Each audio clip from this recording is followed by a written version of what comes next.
Hello guys, welcome to our channel ITI brains.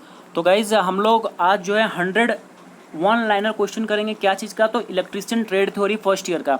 तो ये questions जितने भी हैं कुल मिला करके देखा जाए तो 100 क्वेश्चंस मैं कराऊंगा। ये पार्ट नंबर 1 में आप लोग को 53 क्वेश्चंस मिलेंगे, ठीक है। उस पर पार्ट नंबर 2 में रेस्ट जो बच गए 47 क्वेश्चंस उसमें मिल जाएंगे। देखिए इसका हाईलाइट पॉइंट क्या है, इसका मेन उद्देश्य क्या है इस वीडियो का। इसमें यही है कि नीमी का यदि आप लोग देख रहे होंगे एग्जाम में जो क्वेश्चंस पूछा जा रहा है नीमी के PDF से पूछा जा रहा है। और नीमी का PDF में यदि फर्स्ट ईयर इलेक्ट्रिशियन की बात कीजिएगा तो 500 से 600 क्वेश्चन करीब करीब हैं। तो 500 से 600 क्वेश्चन में यदि मैं और उनको प्रिसाइज कर दूं और मोस्ट इंपॉर्टेंट उस क्वेश्चन बैंक में जो आपके PDF जो है आपके पास उसमें से यदि निकालूं तो ये कुल मिला के 100 क्वेश्चन टॉप क्वेश्चन हो सकते हैं। तो आपको एग्जाम में इस तरह के क्वेश्चन जो है मिलेंगे जरूर 100%। आप लोग को कमेंट भी करना है। यदि आप लोग ये वीडियो देख के जा रहे हैं एग्जाम देने के लिए तो आके कमेंट सेक्शन में जरूर बताइएगा, या मेरा जो व्हाट्सअप ग्रुप है उसमें जरूर आके मिलिएगा, या फिर आप टेलीग्राम ग्रुप में जरूर आके बताइएगा कि क्वेश्चंस आए कि नहीं आए। और मैं इस बात की गारंटी लेता हूँ कि क्वेश्चंस इसमें से 100 क्वेश्चंस आप लोग करके जाइएगा। मोर और लेस 10 to 20 क्वेश्चन आप लोग को 100% हर शिफ्ट में देखने को यहाँ से मिल जाएगा। इस बात की मैं आप लोग को आश्वासन देता हूँ। देखिए चलिए शुरू करते हैं। तो एग्जाम पॉइंट ऑफ व्यू से मद्देनजर रखते हुए इस वीडियो को बनाया जा रहा है। तो आप लोग कि इसको बहुत समर्थन दीजिएगा, वीडियो को ज़्यादा से ज़्यादा शेयर कीजिएगा और चैनल पर न्यू चैनल जो सब्सक्राइब कीजिएगा। इसमें मेहनत बहुत ज़्यादा लगा है। देखिए क्वेश्चन नंबर 1 देखिए, what is the physical hazards, ठीक है, भौतिक हानन, ठीक है, भौतिक हानन ऑप्शंस आपको मिलेंगे। तो उसमें जहाँ भौतिक वर्ड आपको मिला तो आपको क्या ढूंढना है, कहीं वाइब्रेशन ऐसा वर्ड है क्या। ऑप्शंस मिल जाएगा स्मोकिंग, वाइब्रेशन, कोरोसिव, ठीक है, रेडियो एक्टिव धूम्रपान, कंपन, क्षरण या फिर रेडियो सक्रियता। तो भौतिक की यदि बात करूं तो क्या हो जाएगा, वाइब्रेशन हो जाएगा, ठीक है, वाइब्रेशन। आप लोग कॉपी कलम रखिएगा और आंसर्स नोट करते जाइएगा। समझ में आ गया क्वेश्चन नंबर 1 का। क्वेश्चन नंबर 2 देखिए, क्वेश्चन नंबर 2 है which is the correct sequence of operation to be performed when using the fire extinguisher. मतलब क्या है कि निम्न में से अग्निरोधक को उपयोग करने का सही क्रम क्या है, आपसे पूछ दिया जाएगा, ठीक है, क्रम पूछा जाएगा। तो वैसे में आपको क्या करना, सबसे पहले देखिए क्या कीजिएगा कि खींचना है या फिर पुल। सबसे पहले क्या होगा, आपको पुल करना होगा। उसके बाद क्या कीजिएगा, एम कीजिएगा, ठीक है। अग्निशामक का जो है वो क्लिप पहले खींचना होता है, उसको फिर एम किया जाता है जहाँ आग लगा हुआ है। उसको स्क्वीज करना है, हैंडल के पास स्क्वीज किया जाता है, ठीक है, दाबा जाता है, ठीक है, दाबना होता है, स्क्वीज जिसको कहते हैं, स्क्वीज। और उसके बाद फिर स्वीप करना है, मतलब घुमाना है, क्या हो जाता है, स्वीप। आई बात समझ में? तो खींचना, उस पर निशाना लगाना, उस पर दबाना और उस पर घुमाना। ये हो गया क्वेश्चन नंबर 2। आइए क्वेश्चन नंबर 3 देखिए। क्वेश्चन नंबर 3 है कि which step of the 5S concept refer standardisation, ठीक है। स्टैंडर्डाइजेशन का जो है कौन सा स्टेप जो है 5S कॉन्सेप्ट में आता है, तो इसमें याद रखिएगा स्टेप नंबर 5 होता है, ठीक है, सॉरी स्टेप नंबर 4 होता है। ओके, स्टेप नंबर 4 क्या हो जाएगा, स्टेप नंबर 4 नोट कीजिए, सभी लोग नोट कर लीजिए, ठीक है, हो जाएगा step 4।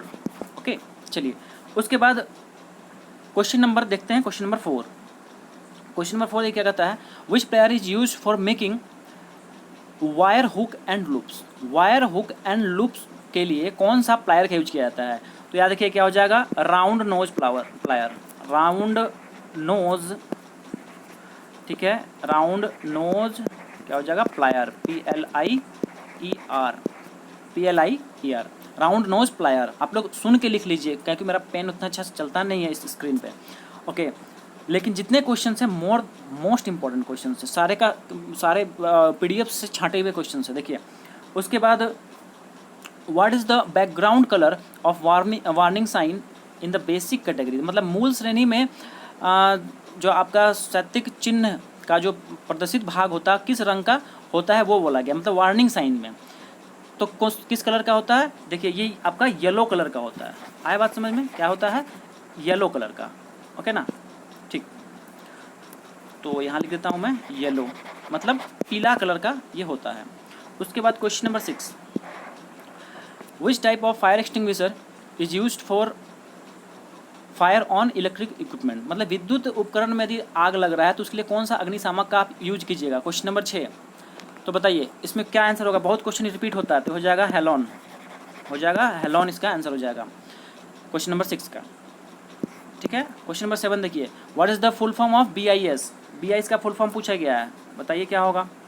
Bureau of Indian standard, ठीक है, क्या हो जाएगा, bureau of Indian standard, BUREAU of Indian standard, note कर लीजिएगा कॉपी में।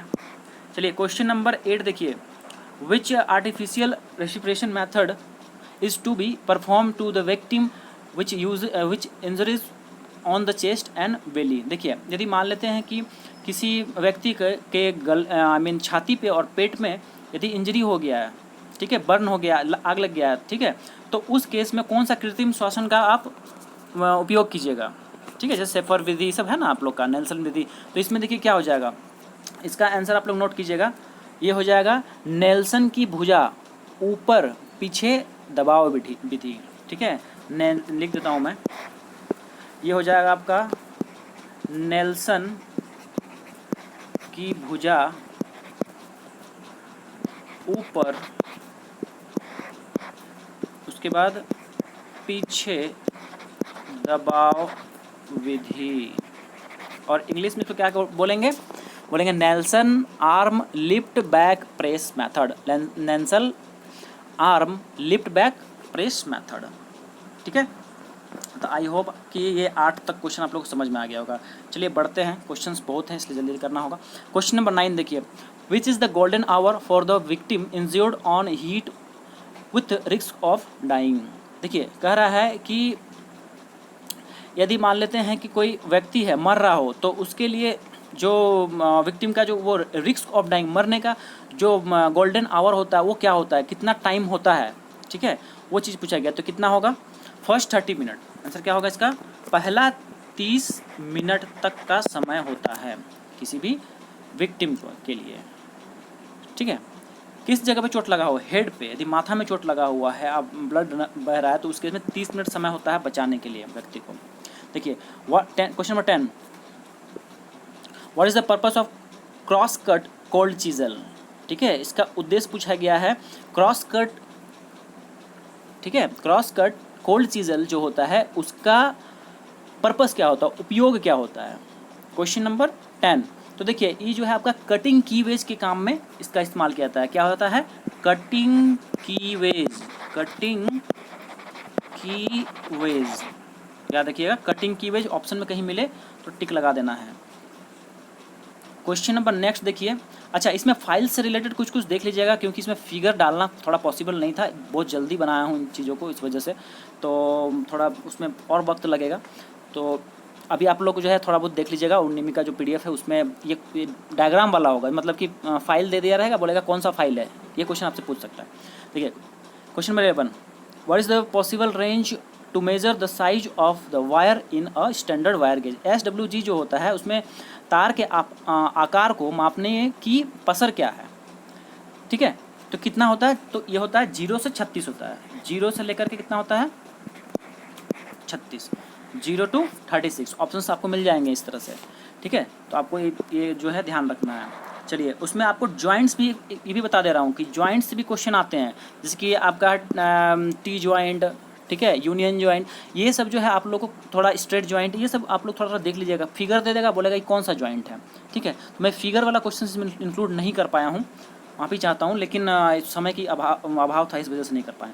चलिए क्वेश्चन नंबर 12 देखिए, which type of soldering flux is used for soldering galvanised iron, ठीक है। आप सोल्डरिंग फ्लक्स पूछा जा रहा है कि कौन सा सोल्डरिंग फ्लक्स का यूज किया जाता है, किसमें, सोल्डरिंग गैल्वेनाइज्ड आयरन में किस तरह का इस्तेमाल किया जाता है। तो इसमें हो जाएगा हाइड्रोक्लोरिक एसिड, क्या हो जाएगा, HCl जिसको बोलते हैं, HCl हाइड्रोक्लोरिक एसिड। सुन रहे हैं तो नोट जरूर कीजिए आप लोग, ठीक है। अच्छा इसका PDF भी मैं होगा तो टेलीग्राम ग्रुप में दे दूंगा। चलिए क्वेश्चन नंबर 12, क्वेश्चन नंबर 12 हो जाएगा, देखिए which type of soldering flux, ये तो कर लिया ना, HCl हो गया इसका 12 का। अब है question number 13, how many electrons are there in valence cell of copper atom. तो कॉपर एटम का जो होता है उसका जो बाहरी जो आपका कक्ष होता है, जिसको कि वैलेंस सेल कहते हैं कॉपर का, उसमें कितना इलेक्ट्रॉन होता है ये पूछा गया है, बताना है। क्या हो जाएगा इसका आंसर, हो जाएगा 1 हो जाएगा, कितना होता है, 1 होता है आउटर में, आउटर ऑर्बिट में। चलिए question number 14, what is the effect of electric current on neon lamp. Neon lamp में विद्युत धारा का क्या प्रभाव कहलाता है, प्रभाव जो होता है वो क्या कहलाता है। हीटिंग इफेक्ट कहलाता है या फिर केमिकल इफेक्ट कहलाता है, क्या कौन सा इफेक्ट कहलाता है? तो इसमें देखिए आप लोग को जो ऑप्शन एक मिलेगा, ठीक है, गैस, ठीक है, आयनीकरण प्रभाव, that means gas ionisation effect, gas ionisation effect या फिर गैस आयनीकरण प्रभाव, आयोनाइजेशन इफेक्ट, ठीक है, आयोनाइजेशन इफेक्ट।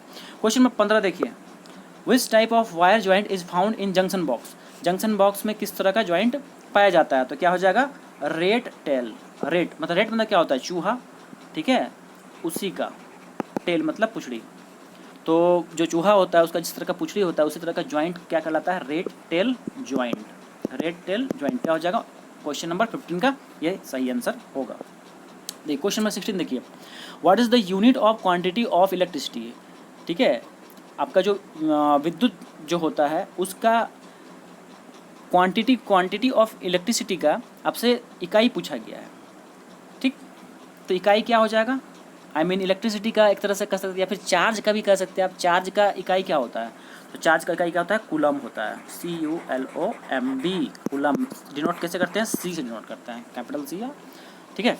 देखिए क्वेश्चन नंबर 17 है, what formula is use to find electromotive force?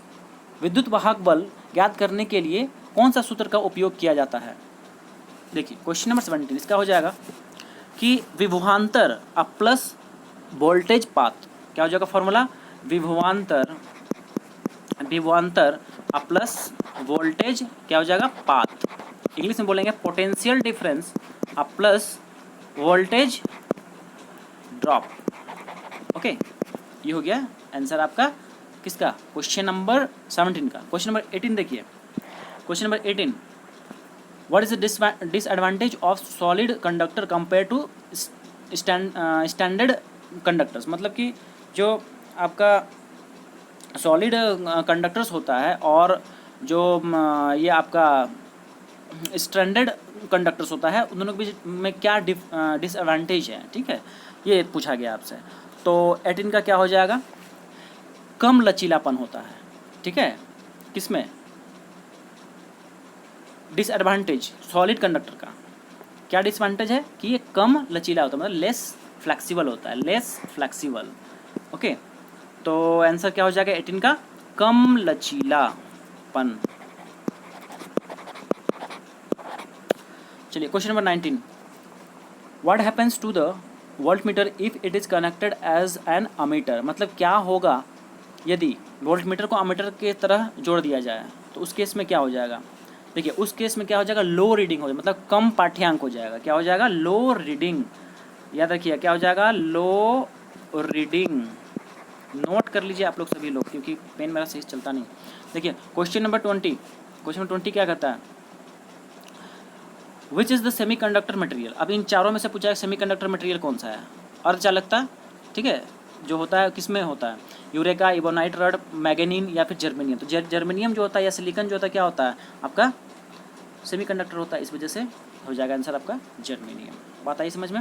चलिए नेक्स्ट देखते हैं, कैलकुलेट द, क्वेश्चन है next, calculate the electrical energy in unit consumed by 500 watt lamp for 5 hour. तो इसमें आपको क्या पूछा गया है, विद्युत जो ऊर्जा होता है, ठीक है, विद्युत ऊर्जा पूछा गया है कि इसमें यूनिट आपसे पूछा है कितना यूनिट होगा।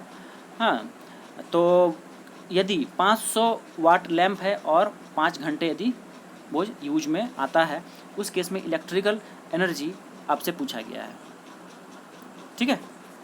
इसको बनाइएगा, कैसे बनाइएगा बताइए। ये क्वेश्चन को आप लोग देख के सॉल्व कीजिएगा। तो ई जो होता है E equal to P into T होता है। यहाँ पे ई क्या है भाई, ई हो गया एनर्जी, ठीक है, ई हो गया आपका एनर्जी, और पी क्या हो गया, पावर हो गया, और टी क्या हो गया, टाइम। को पावर कितना है 500 वाट है, तो वाट को किलो वाट में करना पड़ेगा, 1000 से भाग कर दीजिए, और टाइम कितना है 5 घंटा है। तो ये हो गया किसमें, KWH, ठीक है, KWH। इसको जब आप सॉल्व कीजिएगा तो ये आपको आंसर जो आएगा 2.5 यूनिट हो जाएगा। आपको एक ऑप्शन मिलेगा 2.5 यूनिट, ठीक है, तो आपको ये लगाना है 2.5 यूनिट। देखिए question number 22, which law states that the closed electric circuit the applied voltage is equal to the sum of the voltage drop. कह रहा है कि कौन सा नियम के तहत जो है, देखिए एक्चुअली क्या हुआ ना, थोड़ा सा इसमें हिंदी बहुत ज़्यादा एरर हुआ है, ठीक है। तो अब मैं आपको इसी को समझा देता हूँ। देखिए इसमें आपसे लॉ के बारे में पूछा गया है इलेक्ट्रिकल सर्किट में, जिसमें कि आप अप्लाइड जो वोल्टेज होता है वो सम ऑफ वोल्टेज ड्रॉप के इक्वल होता है। मतलब आप किसी में आप वोल्टेज दे रहे हैं तो वो वोल्टेज कितना के बराबर होगा, वोल्टेज का जितना खपत हो रहा है उसके बराबर होता है। तो ये कौन सा होता है, ये कौन सा लॉ के तहत आता है? देखिए ये होता है आपका किरचॉफ्स का दूसरा नियम होता है, ठीक है। क्या हो जाएगा, किरचॉफ्स सेकेंड लॉ। करंट का लॉ होता है क्या, Kirchhoff's first law. Ohm's law क्या होता है, V इक्वल टू IR होता है, उसका भी ये सब क्वेश्चन आएगा। देखिए उसके बाद क्वेश्चन नंबर देखिए 23, क्वेश्चन नंबर 23 है कि what is the formula equivalent resistance of 3 resistor R1 R2 R3 are connected in parallel. देखिए समानांतर श्रेणी में जो है आप लोग को क्या किया गया है, 3 रजिस्टर दे दिया गया है कनेक्ट करके। आप पूछा गया इक्विवेलेंट बताइए, ठीक है। तो समानांतर परिपथ में जोड़ा गया है यदि, तो कुल प्रतिरोध का मान बताना है। तो देखिए आप लोग को मालूम होगा कि पैरेलल का केस में जो आपका RP जो होता है इक्वल टू होता है 1/R1 plus 1/R2 plus 1/R3 ये होता है। इसको और थोड़ा आप ढंग से लिखिएगा तो ये हो जाएगा RP इक्वल टू 1/, ऐसे लिखना होगा 1/R1 plus 1/R2 plus 1/R3, ठीक है। इस तरह से आपको लिखना होगा, ठीक है। ये आपको ऑप्शन में मिल जाएगा। तो इस तरह से क्वेश्चन यदि मिल जाता है पैरेलल का, आपको वैल्यूज दिया रहे R1 R2 R3 को, तो इस फॉर्मूला में लगा के आप लोग बना पाइएगा, ठीक है। चलिए दूसरा है कि यदि सीरीज में रहे, श्रेणी क्रम में यदि रहेगा तो क्या हो जाएगा, RS बराबर हो जाएगा R1 plus R2 plus R3। मतलब यदि मान लेते हैं कि 2 ओम 4 ओम और 6 ओम का यदि दिया है रजिस्टर, 2 ओम 4 ओम और मान लेते हैं 5 ही ओम, ठीक है। तो क्या करें, तीनों को जोड़ दीजिए, कितना हो जाएगा 6 और 5 11 ओम, यही हो जाएगा आंसर। ऑप्शन में 11 मिलेगा, मार देना है, ठीक है। यही था। आइए question number 24, what is the change of resistance value of the conductor as the diameter is double. यदि डायमीटर डबल हो गया तो रेजिस्टेंस वैल्यू में क्या फ़र्क पड़ने वाला है। देखिए क्या हो जाएगा, डिक्रीज 4 टाइम्स, क्या हो जाएगा, डिक्रीज 4 टाइम्स। 24 का हो जाएगा आपका क्या, विल बी डिक्रीज 4 टाइम, 4 गुना क्या हो जाएगा, घट जाएगा, ठीक है। क्वेश्चन नंबर 25 देखिए, which material is having negative temperature coefficient, ठीक है। ऋणात्मक तापमान पूछा गया है, किसमें कौन सा किसका गुण होता है, माइका हो गया, यूरेका हो गया, कॉपर हो गया, मैग्नीन हो गया। तो देखिए इसका जो आंसर हो जाएगा क्या हो जाएगा, माइका हो जाएगा, option number A. Question 26, what electrical quantities are related in Ohm's law. Ohm's law में कौन कौन सा क्वांटिटी होता है, तो आपको पता है V इक्वल टू क्या होता है IR। तो कौन कौन सा क्वांटिटी है, वोल्टेज होगा, करंट होगा और रेजिस्टेंस होगा, ठीक है। विभव होगा, फिर धारा होगा और फिर ये प्रतिरोध होगा। ये तीनों जहाँ जिस ऑप्शन में मिलेगा वो टिक लगा देना है, हो गया।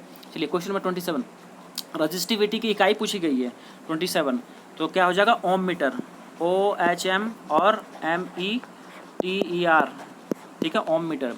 यूनिट ऑफ कंडक्टेंस पूछा गया है, यूनिट ऑफ कंडक्टेंस बताइए, तो क्या हो जाएगा, मो हो जाएगा, MHO। इसको अब ऐसे भी ऑप्शन में हो सकता है मिल जाए सिंबल के रूप में, मो। उसके बाद SI unit of specific resistance पूछा गया है, स्पेसिफिक रेजिस्टेंस, तो क्या हो जाएगा, स्पेसिफिक रेजिस्टेंस का ये हो जाएगा ओम मीटर। इसका भी क्या होता है, ओम मीटर ही होता है, इसका भी ओम मीटर ही होगा, याद रखिएगा। स्पेसिफिक रेजिस्टेंस बोले या रेजिस्टिविटी बोले, दोनों, प्रतिरोधकता बोले, ठीक है, या फिर विशिष्ट प्रतिरोध बोले, उस केस में आपको ओम मीटर ही लगाना है। उसके बाद फिर देखिए पावर कैलकुलेट करने के लिए, डीसी में पावर कैलकुलेट करने के लिए कौन सा फॉर्मूला होगा, तो क्या होगा, P इक्वल टू VI होगा, ए फॉर्मूला होगा, ठीक है। P इक्वल टू VI मतलब वोल्टेज गुना करंट, ठीक है। क्वेश्चन नंबर कितना था, ये 30 था। क्वेश्चन नंबर 31 देखिए, unit of capacitance, unit of capacitance क्या हो जाएगा बताइए, तो हेनरी हो जाएगा, क्या हो जाएगा, हेनरी, हेनरी। चलिए क्वेश्चन नंबर बढ़ते हैं, क्वेश्चन नंबर 31, यूनिट तो बता दिए ना, 31 का हो जाएगा हेनरी। अब कह रहा है कि how the value of capacitance can be decrease. Capacitance जो आधारिता होता है, ठीक है, उसको आप उसका वैल्यू को कैसे कम कर सकते हैं, कैसे कम कर सकते हैं बताइए, आप उसके प्लेटों की दूरी को बढ़ा करके, 2 प्लेट होता है ना, उसको यदि इसका डिस्टेंस को बढ़ा दीजिएगा तो क्या हो जाएगा, कैपेसिटी उसका कम हो जाएगा। अब क्वेश्चन नंबर 33 देखिए, which is the magnetic substance, अभी चारों में से डायमैग्नेटिक सब्सटेंस कौन सा है? तो हो जाएगा वाटर। ऑप्शन नंबर चल जाएगा सी। सी हो जाएगा क्या? वाटर। वाटर क्या होता है? डायमैग्नेटिक होता है। ठीक है, एक बार क्वेश्चन जरूर इंग्लिश में भी आप पढ़ लीजिएगा। देखिए क्वेश्चन नंबर 34 देखिए क्या कहता है, what is the unit of magnetomotive force? Magnetomotive force मतलब चुंबकीय वाहक बल का इकाई पूछा गया है। क्या हो जाएगा? एम्पियर टर्न हो जाएगा। एम्पियर टर्न, याद रखिएगा क्या हो जाएगा? Ampere turn. चलिए, what is the unit of permeance? What is the unit of permeance बताइए। हो जाएगा weber per ampere turn. Weber W divided by ampere turn. Weber per ampere turn. Magnetomotive force, तो मैग्नेटोमोटिव फोर्स का क्या हो जाएगा? Ampere turn हो जाएगा। ठीक है, क्वेश्चन नंबर 34 35 का हो जाएगा एम्पियर टर्न ये। और फिर क्वेश्चन नंबर 35 जो है यूनिट ऑफ परमियंस जो होगा वो क्या हो जाएगा? वेबर पर एम्पियर टर्न हो जाएगा। आया बात समझ में? चलिए क्वेश्चन नंबर 37 देखिए, which material is the paramagnetic substance? ठीक है, तो पैरामैग्नेटिक सब्सटेंस कौन सा होगा ये आपसे पूछा गया है। तो देखिए 37 का जैसे कि आपको ऑप्शंस मिल जाएगा, वाटर मिल जाएगा, फिर ग्लास मिल जाएगा, कॉपर मिल जाएगा, इस तरह से। तो आंसर क्या हो जाएगा इसका? कॉपर। ठीक है, पैरामैग्नेटिक। आइए question 38, unit of reluctance. Reluctance का इकाई देखिए अब क्या हो जाएगा? एम्पियर। ठीक है, एम्पियर टर्न, एम्पियर टर्न पर वेबर। एम्पियर टर्न पर वेबर। देखिए ये दोनों समझ लीजिए। यहाँ पे देखिए ये वाला क्या था? परमियंस का क्या था? वेबर पर एम्पियर टर्न था। लेकिन यहाँ रिलक्टेंस क्या हो गया? जस्ट अपोजिट हो गया। एम्पियर टर्न आगे हो गया और वेबर बाद में हो गया। ठीक है, वही चीज़ यहाँ पे हो रहा है ना। वेबर इधर आ गया ना और एम्पियर टर्न किधर आ गया? आगे आ गया। रिलक्टेंस में हो जाएगा पहले एम्पियर टर्न पर वेबर। क्वेश्चन 39 देखिए, what is the diamagnetic substance? अब 39 में पूछा गया डायामैग्नेटिक सब्सटेंस। इन जो क्वेश्चन है चारों जो ऑप्शंस मिले इसमें कौन सा है? तो क्या हो जाएगा भाई? तो वुड हो जाएगा। ऑप्शन नंबर ए वुड हो जाएगा। ठीक है, आइए question number 40, SI unit of flux density. SI unit of flux density क्या हो जाएगा? टेस्ला होता है। ठीक है, टेस्ला याद रखिए। क्वेश्चन नंबर देखिए 41, what is the maximum value of voltage for 240 volt RMS? अब मैक्सिमम वैल्यू पूछा गया है। ठीक है, मैक्सिमम वैल्यू पूछा गया किसके लिए? 240 वोल्ट आरएमएस के लिए मैक्सिमम वोल्ट आपसे पूछा गया। देखिए इसमें क्या करना होगा आपको? 240 गुना √2 कर दीजिए। क्या कीजिएगा? 240 अगुना √2 का मान कितना? 1.414। इसको जब आप सॉल्व कीजिएगा तो ये आपका वैल्यू आ जाएगा 339.5 वोल्ट। तो क्या हो जाएगा? 339.5 वोल्ट। ठीक है, जितने बच्चे वीडियो देख रहे हैं और इस वीडियो से क्वेश्चंस आएंगे तो आप लोग ज़रूर मुझे बताइएगा। ठीक है, व्हाट्सएप ग्रुप का लिंक भी दिए हुए हैं, फिर टेलीग्राम ग्रुप भी दिए हुए हैं, वहाँ पे भी आ करके आप लोग ज़रूर अपना जो है फीडबैक शेयर कीजिएगा। क्योंकि इस क्वेश्चन जो सेट बनाया है ना, इससे आपका क्वेश्चन 100% आपको एटलीस्ट 10 क्वेश्चन 5 क्वेश्चन 10 क्वेश्चन जरूर मिलेंगे। ठीक है, हालांकि ये पार्ट 1 ही है। ठीक है, पार्ट 2 दोनों देख के जाइएगा। उसके बाद आपके जो ट्रेड थ्योरी के 40 क्वेश्चन होंगे उसमें से एटलीस्ट आपको 8 to 10 क्वेश्चन दिख जाएंगे। चलिए क्वेश्चन नंबर देखिए 42, what is the formula of reactive power in an AC circuit? AC circuit में रिएक्टिव पावर का पूछा गया है। तो क्या हो जाएगा? P = VI sin theta. P = VI sin theta. ये रिएक्टिव पावर हो गया किसमें? एसी सर्किट में। और डीसी में क्या होता है? P = VI सिर्फ होता है। चलिए, what is the phase displacement in single phase AC circuit? ठीक है, सिंगल फेज एसी सर्किट में फेज डिस्प्लेसमेंट कितना होगा? कितना हो जाएगा? 90 डिग्री होगा।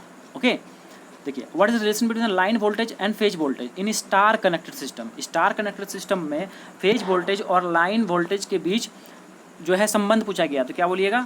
हो जाएगा V line = √3 V फेज। ठीक है, V line = √3 V फेज। ये कौन सा नंबर था? ये आपका था question number 44। Okay, question number 44। Question number 45 देखिए, what is the relationship between the line current and phase current in delta connection? दोनों क्वेश्चन ही बहुत इंपॉर्टेंट है। ठीक है, ये 44 और ये 45 नंबर समझ में आ रहा है? 44 और 45। तो 45 का आंसर क्या होगा बताइए? देखिए ये हो जाएगा I line = √3 I phase. I line = √3 I phase. आइए question number 46, what is the formula of form factor. देखिए क्वेश्चन बहुत इंपॉर्टेंट है ये वाला। फॉर्म फैक्टर का आपसे फॉर्मूला पूछा गया था, के एफ जो होता है क्या होता है, एवरेज वैल्यू, औसत मान, ठीक है, औसत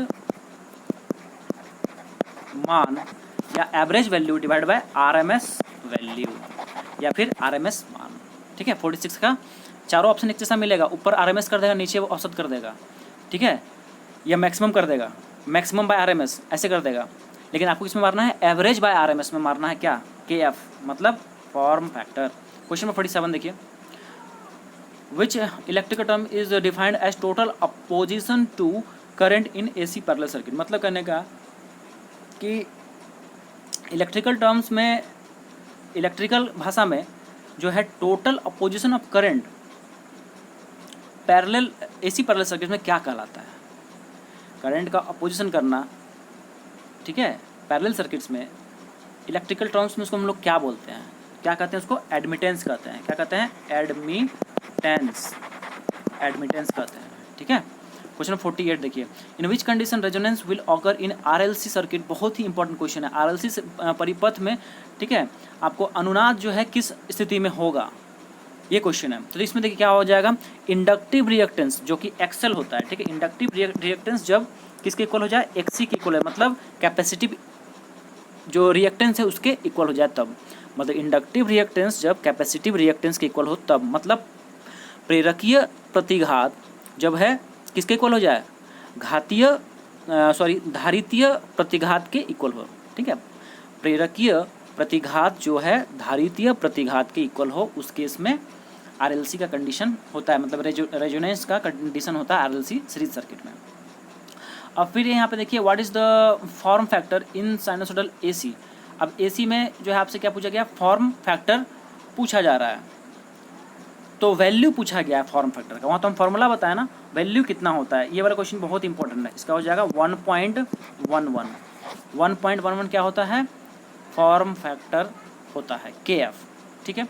अब क्वेश्चन में 50 देखिए, what is the reciprocal of inductance in AC parallel circuit, ठीक है, उल्टा पूछा गया है किसका, इंडक्टेंस का पैरेलल सर्किट में क्या होगा, ससेप्टेंस। क्या कहते हैं इसको, ससेप्टेंस, ठीक है, SUSEPTANCE, ससेप्टेंस। क्वेश्चन नंबर 51 देखिए, बहुत अच्छा क्वेश्चन है। देखिए क्वेश्चन नंबर 51 क्या है, what is the line voltage in 3 phase system if the phase voltage is 240 volt, ठीक है। तो आपसे क्या पूछा गया है, लाइन वोल्टेज पूछा गया है, VL पूछा गया है, और आपको क्या दिया हुआ है, फेज वोल्टेज दिया। तो ऐसे किस स्थिति में क्या कीजिएगा, 240 गुना √3 कर दीजिएगा, ठीक है, आपका V लाइन निकल जाएगा। ये V फेज था, को क्या करेंगे, √3 से मल्टीप्लाई कर देंगे, कितना हो जाएगा, 240 गुना, ये फॉर्मूला भी आया था, गुना √3 का मान कितना, 1.732। इसको जब सॉल्व कीजिएगा ये आ जाएगा 415 वोल्ट, 415 वोल्ट। तो इसे याद रख लीजिए कि 240 वोल्ट का जो है, यदि आपसे V लाइन पूछे, ठीक है, मतलब कि लाइन वोल्टेज पूछे तो कितना बताना है, 215 वोल्ट ऑप्शन मिलेगा आपको। अब यहाँ पे देखिए फॉर्मूला पूछ रहा है फॉर्म फैक्टर का, ठीक है, फॉर्म फैक्टर का, तो ये ये आप लोग को फॉर्मूला मैं बता चुका हूँ, लेकिन एक और उस टाइप से है इसमें, ठीक है। तो इसका क्या हो जाएगा, के एफ का एक फॉर्मूला देख लीजिए क्या हो जाएगा आपका, के एफ इक्वल टू जो होगा प्रभावी मान डिवाइडेड भी क्या हो जाएगा, औसत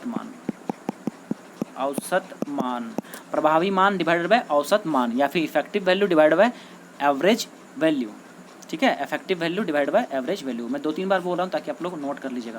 देखिए क्वेश्चन नंबर 53 देखिए, what is the phase displacement between the phases in 3 phase circuit, ठीक है, 3 फेज यदि सिस्टम है उसमें जो है फेज डिफरेंस कितना होता है एक दूसरे के साथ, कितना होता है, 120 डिग्री, याद रखिएगा कितना होगा, 120 डिग्री। चलिए, what is the condition of resonance RLC circuit. Resonance का क्वेश्चन एकदम 100% देगा कि यहाँ पे रेजोनेंस किस कंडीशन में होता है, तो बोलिएगा XL इक्वल टू XC के कंडीशन में होता है। क्या होगा, XL इक्वल टू XC। यहाँ XL क्या है भाई, ये है आपका इंडक्टिव रिएक्टेंस जिसको XL कहते हैं, और कैपेसिटिव रिएक्टेंस XC हो गया, प्रेरकीय प्रतिघात और धारितीय प्रतिघात, ठीक है। तो गाइज चलिए, ये जो है हम लोग का टोटल 54 क्वेश्चंस हैं आज के, ये जो पार्ट नंबर 1 था इसका 101 लाइनर। अब ये इसका सेकेंड पार्ट जो है मैं कल दे दूंगा आप लोग को, लेकिन इस जो भी सेट मेरा है इसमें आप ये 100% मान कर रखिए कि आपका निमी क्वेश्चन बैंक में 500 से 600 क्वेश्चन दिया हुआ है फर्स्ट ईयर में, उसमें से सेलेक्टेड मैं 100 क्वेश्चन उठाया हूँ वहाँ से, ठीक है। वो उन क्वेश्चंस क्योंकि मुझे वो लगा कि बहुत ही इंपॉर्टेंट क्वेश्चन ये सब हो सकते हैं, तो मेरी समझ से इन चीज़ों जितना मैं बताया हूँ इसको जरूर आप अच्छे से पढ़ के जाइएगा, बहुत अच्छा से याद करके जाइएगा। ये क्वेश्चन आपको 100% कम से कम 100 वन लाइनर में आपको 8 से 10 क्वेश्चन बहुत होता है, ठीक है। 8 से 10 क्वेश्चन आपको देखने को इस मेरे वीडियो से, दोनों पार्ट से, पार्ट 1 और दूसरा वीडियो पार्ट 2, उससे देखने को 100% मिलेगा आप लोग को। तो चलिए गाइज़, चैनल को जरूर शेयर चैनल को सब्सक्राइब कीजिएगा और फिर वीडियो को शेयर कीजिएगा और वीडियो को लाइक भी कीजिएगा। और जिन बच्चों का एग्ज़ाम उन सभी को बेस्ट ऑफ लक मेरी तरफ से। Thank you so much.